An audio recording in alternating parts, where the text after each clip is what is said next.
So, this question popped up the other day, and that was, should I feel guilty for leaving work on time and getting all my work done during the school day and not bringing work home and working less as a teacher? Now, this was such a great question that I wanted to answer this question here on the Present Teacher channels. So, let's dive in to whether or not leaving work on time and getting ahead and not working as much as a teacher is a good thing or a bad thing. So let's dive in. Hey, teacher bestie. My name's Helena, and I'm the creator of the Present Teacher podcast. I'm a first-year teacher coach, and in this podcast, you are going to learn everything from simple, actionable classroom management, social emotional learning, and teacher wellness strategies. You know that impact you want to make in the classroom? Well, we're going to make it happen here. So before we get started, in general, there seems to be this hustle culture around teachers and working hard. You see, society seems to praise those who work hard and struggle to get the end of the results. People love an underdog, therefore, society tends to praise the underdogs who it's not likely, but they make it happen anyways. Well, you see, that has become the norm of teaching. Good teachers are identified as teachers who work hard day in and day out for their students. But here's the deal. There's more to teaching than that. And in order to answer this question more in depth, I wanted to share a little bit more about my story and my journey to working hard as a teacher. You see, back in 2018, I graduated with my master's in elementary education, and I moved from Oregon to New Mexico to a small town named Pecos, where I started my teaching position. And I was super excited. I had my master's program and I was a kindergarten teacher. I had dreamed of teaching kindergarten since I was little. And I was super excited, but I was quickly overwhelmed by the amount of work teachers were expected to do. It was considerably almost more work than my undergrad and my graduate program, which was amazing to me that it was more work. So by winter break, I was completely frazzled, mentally, emotionally, everything in between. And I still remember the day my kindergartners graduated. They were walking across the gym with their little diplomas, and in a moment, I should have felt super proud of them. I felt defeated. I cried, and it wasn't because I was proud of them, it's because I felt like a failure. You see, I was so busy being the hustle teacher who did everything that I was chasing to-do lists that I wasn't actually there mentally, emotionally, or there to hold space for my students. And that was a year I could never get back for them and their education or for myself. Now, don't get me wrong, my students made growth, but I knew deep down I was not being the teacher I knew I was capable of being. And it was because I was so inundated with the tasks of teaching that I had lost sight of what was important in the world of education. So that summer, I dedicated my entire summer to learning how things could be differently. Fast forward about 6 months later, I was in the middle of teaching a kindergarten math lesson when I froze in the middle of the lesson and I said, "Oh my goodness, I did it." And my kinders were like, "What are you talking about, Miss Haynes? Nothing, nothing, I'm fine." I had realized, oh my goodness. You see, for the last couple weeks up until that point, I had left my teacher bag at work. I had not brought any work home, whether it was the weekdays or the weekends. And I was caught up and I wasn't behind. And it was completely new to me. And I was leaving at contract time, maybe 15 minutes later, but not staying the hours I had my first year of teaching. And that's when I realized I did it.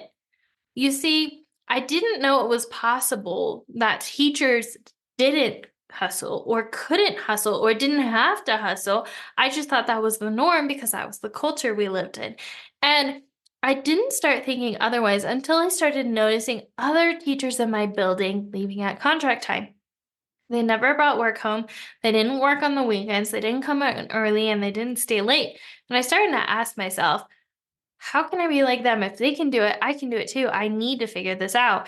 And kind of going off of this whole hustle culture thing, it's crazy how ingrained this culture can be, I still remember one of those teachers I was admiring for their dedication and being able to set that boundary and not bring work home and have that time management skills. I remember watching them leave one day after school, and I, of course, as a first year teacher, was staying until 6, 7, 8 o'clock at school.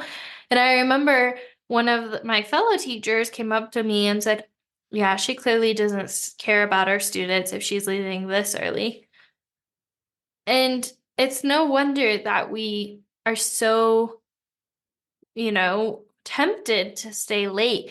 And so, despite all this, I decided that I am going to make things differently, and I did. And using the fact that other teachers before me and other teachers in my building were figuring it out, I wanted to figure it out too.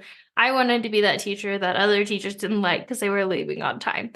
So, at that time, that's when I started my business, The Present Teacher, and my community, The Present Teacher.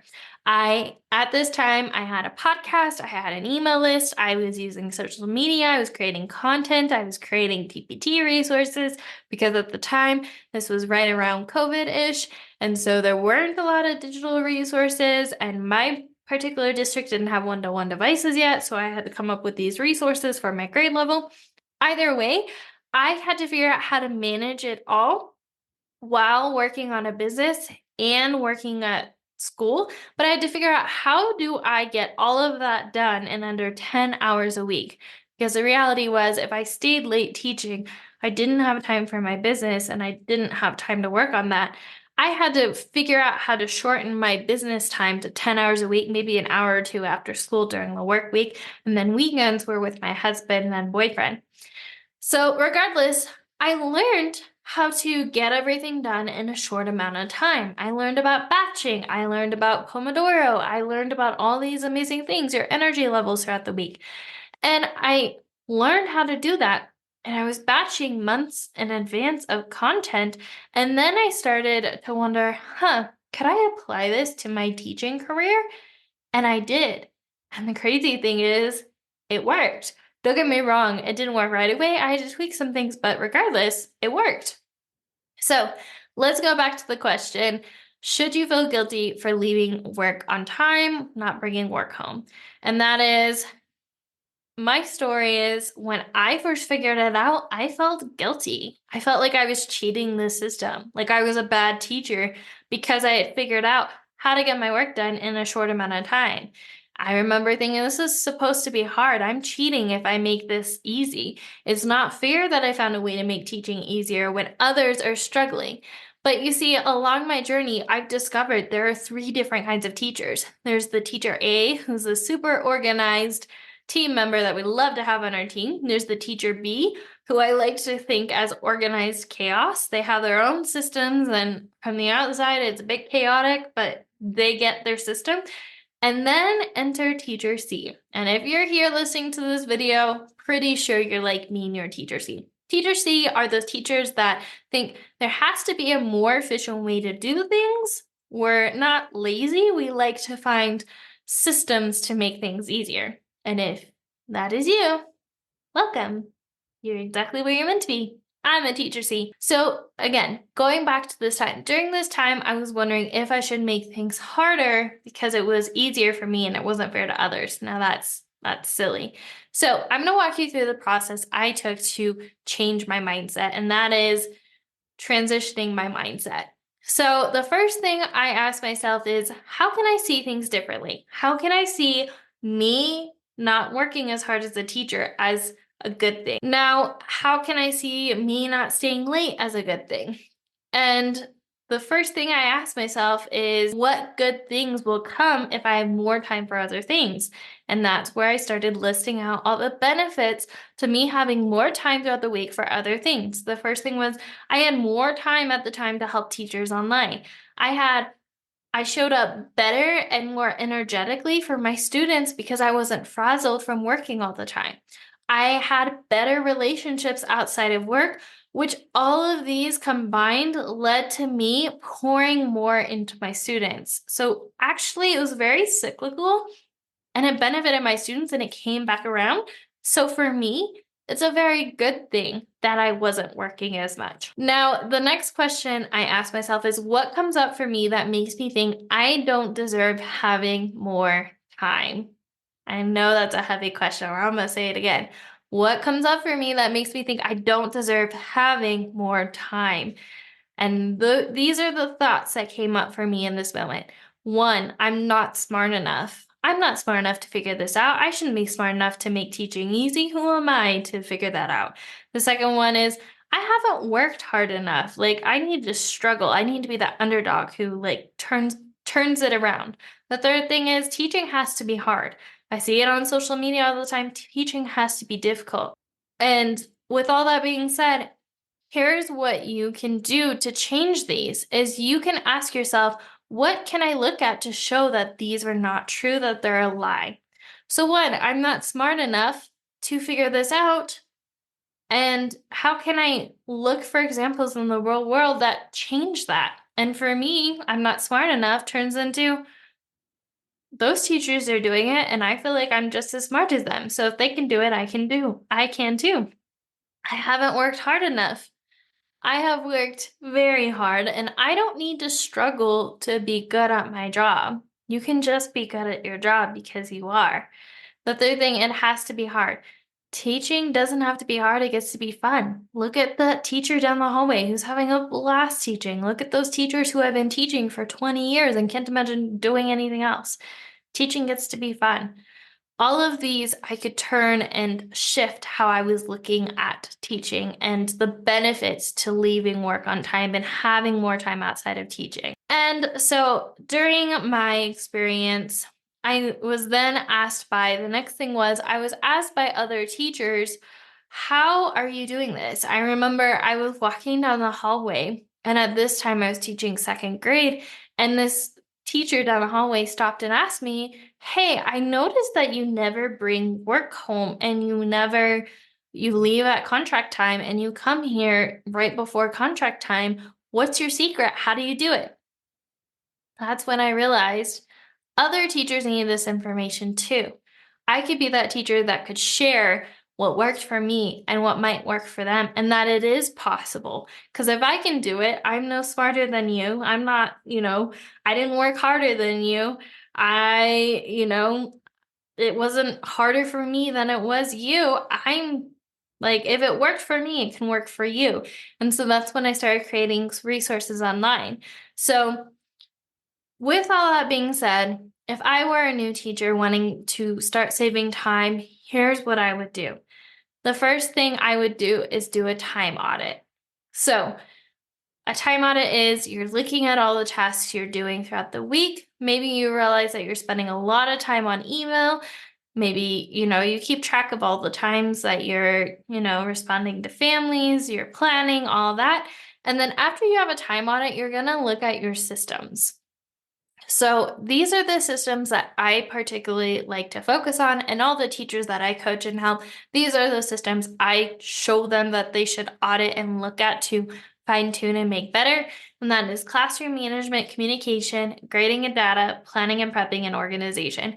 Those 5 systems, once you have them down, teaching is easy. Teaching is fun. You have room to add some pizzazz, some flair to your teaching style. And that's my goal for all teachers is to make teaching fun and having more time and enjoying your life outside of teaching. So once you focus on those systems and you make them more efficient, you're going to have more time. So going back to the beginning of this video, is it bad to have more time and work less as a teacher? No. Think of all the amazing things you get to do when you have more time. Think of your students who, when you come in the mornings, you're not going to be burned out and fried. Think of the relationships outside of teaching. Think of your kids. Think of your family. Think of your friends who you're going to be able to show up. Think of all that time you're going to spend pouring into yourself so that you can pour into others.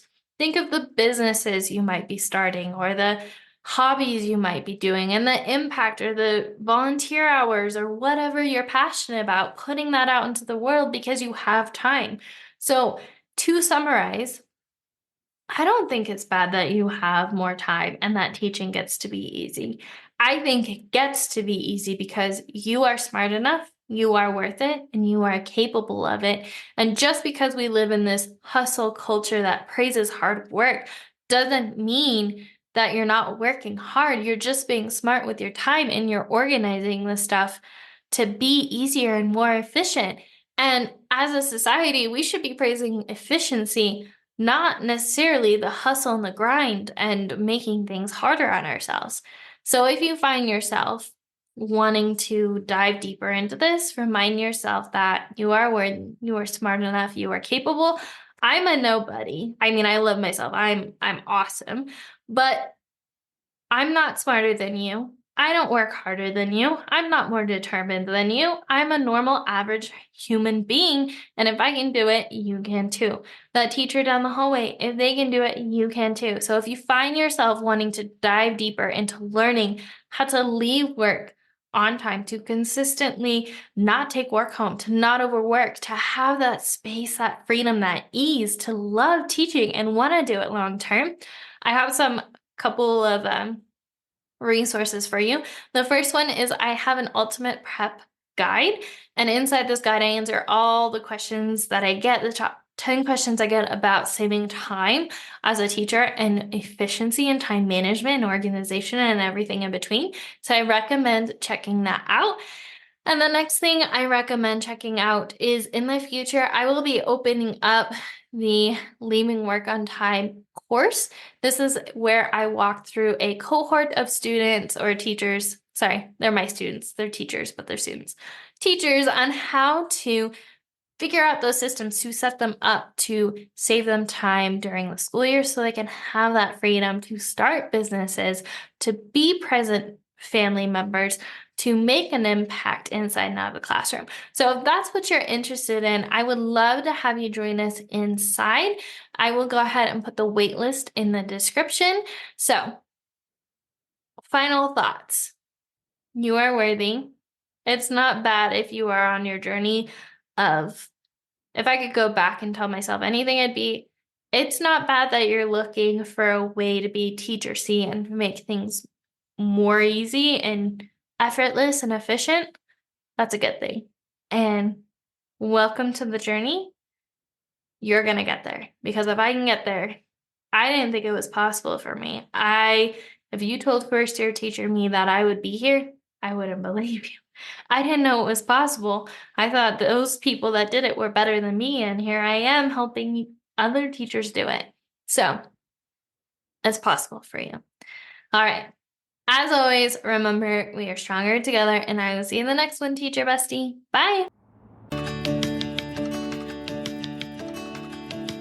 Thank you so much for joining me on today's episode. I hope that you were able to take away some value that will help you thrive inside and out of the classroom. It would mean the world to me if you could take 5 seconds right now and leave a review on this podcast. And if you found this podcast especially helpful, make sure to take a screenshot of this episode right now and tag me on your socials to let me know you're listening. As always, remember that we are stronger together with all the love in the world. Helena, aka the President Teacher. See you next time, teacher bestie.